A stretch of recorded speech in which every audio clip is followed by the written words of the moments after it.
على الساعه 11 ونص يا سياده اللواء وتقول لي خد شيك وخد مش عارف ايه. ومع ذلك والله انا يعني انا لو معايا فلوس والله انا كنت اتفحم ولا اتحط الموقف ده معاكم. من 10 ونص وهو المستشار من هناك من الساعه 8 ونص اقسم بالله. طب يا باشا انا اول حاجه ليا الساعه 11 هنا وانا جاي بالصدفه النيله. طب محمد بيه، طب هو انا جاي معاكم، انتوا داخلين وانا داخل معاكم في نفس الوقت.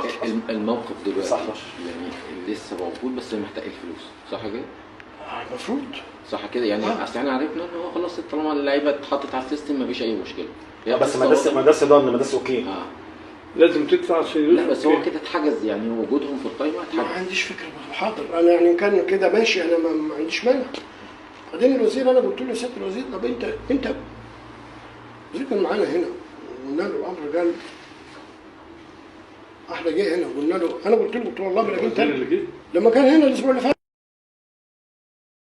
فلوس تجيب تلج اللعيبه. مالك في العرضيه دي ما تاخدش من حد والله